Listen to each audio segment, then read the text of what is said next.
ಕಾರ್ಯಕ್ರಮವೊಂದರಲ್ಲಿ ಮಾತನಾಡಿರುವ ಆರ್ಬಿ ತಿಮ್ಮಾಪುರ್ ಸಿದ್ದರಾಮಯ್ಯನವರೇ 5 ವರ್ಷ ಸಿಎಂ ಆಗಿರಲಿ ಅಂತ ಹೇಳಿದ್ದಾರೆ.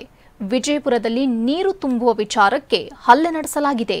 ಈ ಸುದ್ದಿಯನ್ನು ನೋಡೋಣ ಸಮಗ್ರ ನ್ಯೂಸ್ ಟಾಪ್ 9 ನಲ್ಲಿ. 5 ವರ್ಷ ಸಿದ್ದರಾಮಯ್ಯ ಅವರೇ ಸಿಎಂ ಮುಂದುವರಿಬೇಕು ಅಂತ ಸಚಿವ ಆರ್ಬಿ ತಿಮ್ಮಾಪುರ ಪರೋಕ್ಷವಾಗಿ ಹೇಳಿದ್ದಾರೆ. ಬಾಗಲಕೋಟೆಯ ಜಿಲ್ಲಾ ಮಟ್ಟದ ಗ್ಯಾರಂಟಿ ಯೋಜನೆಗಳ ಸಮಾವೇಶದಲ್ಲಿ ಮಾತನಾಡಿ, ಇವತ್ತು ಪ್ರಣಾಳಿಕೆಯಲ್ಲಿ ನಾವು ಹೇಳಿದಂತೆ ನಡೆದುಕೊಂಡಿದ್ದೇವೆ. ಕಾಂಗ್ರೆಸ್ ಸರ್ಕಾರದಲ್ಲಿ ಸಿದ್ದರಾಮಯ್ಯ ಮುಂದುವರಿದರೆ ಇಂತಹ ಎಷ್ಟೋ ಕಾರ್ಯಕ್ರಮಗಳು ಬರ್ತಾವೆ ಅಂತ ಹೇಳಿದ್ದಾರೆ.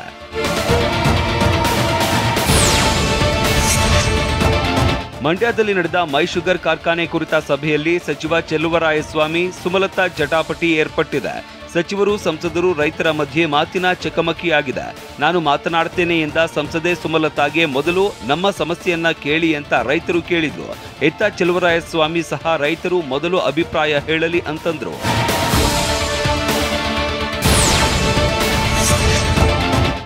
ಬೆಂಗಳೂರು ಅಭಿವೃದ್ಧಿ ಪ್ರಾಧಿಕಾರಕ್ಕೆ 4 ಸದಸ್ಯರ ನೀವು ಪೋಷಕರಾಗಲು ಕಾಯುತ್ತಿದ್ದೀರಾ? ಚಿಂತಿಸದಿರಿ. ಓಯಾಸಿಸ್ ಫರ್ಟಿಲಿಟಿ 90,000 ದಂಪತಿಗಳ ಜೀವನದಲ್ಲಿ ಸಂತೋಷವನ್ನು ತಂದಿದೆ. 7825893601ಗೆ ಕರೆ ಮಾಡಿ. ಅತ್ಯದ್ಭುತ ರಿಯಾಯಿತಿ ಪಡೆಯಿರಿ ಹಾಗೂ ಎಲ್ಲರಿಗೂ ಗುಡ್ ನ್ಯೂಸ್ ಕೊಡಿ. ನಾಮನಿರ್ದೇಶನ ಮಾಡಲಾಗಿದೆ. ಪುಲಕೇಶಿ ನಗರ ಶಾಸಕ ಎಸಿ ಶ್ರೀನಿವಾಸ್, ಆನೇಕಲ್ ಶಾಸಕ ಶಿವಣ್ಣ, ಆನಂದ ಪ್ರಸಾದ್ ಹಾಗೂ ಪುಟ್ಟಸ್ವಾಮಿ ಗೌಡ ನಾಮನಿರ್ದೇಶನ ಮಾಡಲಾಗಿದೆ.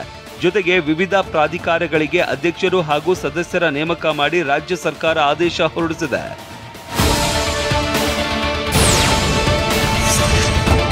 ನೆಲಮಂಗಲದ ಭ್ರೂಣ ಹತ್ಯೆ ಪ್ರಕರಣದ ಬಗ್ಗೆ ಮಾತನಾಡಿದ ಸಚಿವ ದಿನೇಶ್ ಗುಂಡೂರಾವ್, ಆಸ್ಪತ್ರೆ ಮಾಲೀಕ ನಾಪತ್ತೆ ಆಗಿರುವ ಮಾಹಿತಿ ಇದೆ ಅಂತ ಹೇಳಿದ್ದಾರೆ.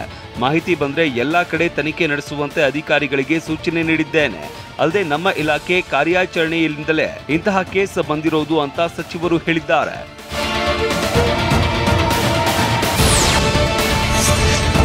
ಕೆಪಿಸಿ ಪವರ್ ಕಾರ್ಪೊರೇಷನ್ನಿಂದ ವಾಯು ಹಾಗೂ ಶಬ್ದ ಮಾಲಿನ್ಯ ಉಂಟಾಗ್ತಾ ಇದೆ ಅಂತ ಸ್ಥಳೀಯರು ಪ್ರತಿಭಟನೆ ನಡೆಸಿದ್ದಾರೆ. ಯಲಹಂಕದ ಅನಂತಪುರ ಗೇಟ್ ಬಳಿಯ ಕೆಪಿಸಿ ಪವರ್ ಕಾರ್ಪೊರೇಷನ್ ಇದ್ದು ಮಕ್ಕಳ ಎಕ್ಸಾಮ್ ವೇಳೆ ಹೆಚ್ಚಿನ ಶಬ್ದ ಮಾಲಿನ್ಯವಾಗ್ತಾ ಇದೆ ಅಂತ ಪೋಷಕರು ಆಕ್ರೋಶ ವ್ಯಕ್ತಪಡಿಸಿದ್ದಾರೆ. 3-4 ತಿಂಗಳಿನಿಂದ ನಿಂತಿದ್ದ ಕಂಪನಿ ಇದೀಗ ರೀಓಪನ್ ಆಗಿದ್ದು ಭಾರೀ ಸಮಸ್ಯೆಯಾಗಿದೆ ಅಂತ ಹೇಳಿದ್ದಾರೆ. ಇವತ್ತು ಬೆಂಗಳೂರಿಗೆ ಉಪರಾಷ್ಟ್ರಪತಿ ಜಗದೀಪ್ ಧನ್ಕರ್ ಭೇಟಿ ನೀಡಿದ್ದು ಬೆಳಗ್ಗೆ 9 ಗಂಟೆಯಿಂದ ಮಧ್ಯಾಹ್ನ 1ರವರೆಗೆ ಕೆಲ ರಸ್ತೆಗಳ ಸಂಚಾರಿ ವ್ಯವಸ್ಥೆಯಲ್ಲಿ ಮಾರ್ಪಾಡು ಮಾಡಲಾಗಿದೆ. ಬೆಂಗಳೂರಿನ ಇಸ್ರೋ ಸಂಸ್ಥೆಗೆ ಧನ್ಕರ್ ಭೇಟಿ ನೀಡುತ್ತಾ ಇರುವ ಕಾರಣ ವರ್ತೂರು ರಸ್ತೆಯಿಂದ ಮಾರತಹಳ್ಳಿ ಬ್ರಿಡ್ಜ್ ವರೆಗೆ ರಸ್ತೆಯ 2 ಬದಿ ವಾಹನ ನಿಲುಗಡೆ ನಿರ್ಬಂಧ ವಿಧಿಸಲಾಗಿದೆ. ಮಧ್ಯಾಹ್ನದ ನಂತರ ಕೇರಳದ ತಿರುವನಂತಪುರಂಗೆ ತೆರಳಲಿದ್ದಾರೆ. ರಾಜ್ಯಾದ್ಯಂತ ಇವತ್ತು ಶಿವರಾತ್ರಿ ಹಬ್ಬದ ಕಾರಣ ಬೆಂಗಳೂರಿನಾದ್ಯಂತ ಪೊಲೀಸರು ಹೈ ಅಲರ್ಟ್ ಆಗಿದ್ದಾರೆ. ಶಿವ ದೇವಾಲಯಗಳಿಗೆ ಮುನ್ನೆಚ್ಚರಿಕಾ ಕ್ರಮವಾಗಿ ಪೊಲೀಸ್ ಬಂದೋಬಸ್ತ್ ಕೈಗೊಳ್ಳಲಾಗ್ತಾ ಇದೆ. ಎಲ್ಲಾ ಠಾಣೆಯ ಇನ್ಸ್ಪೆಕ್ಟರ್ ಹಾಗೂ ಸಿಬ್ಬಂದಿ ಗಸ್ತಿನಲ್ಲಿ ಇರುವಂತೆ ಹಿರಿಯ ಅಧಿಕಾರಿಗಳು ಸೂಚನೆ ಕೊಟ್ಟಿದ್ದಾರೆ. ರಾಮೇಶ್ವರಂ ಕೆಫೆ ಬ್ಲಾಸ್ಟ್ ನಂತರ ಬೆಂಗಳೂರು ಪೊಲೀಸರು ಹೈ ಅಲರ್ಟ್ ಆಗಿದ್ದಾರೆ.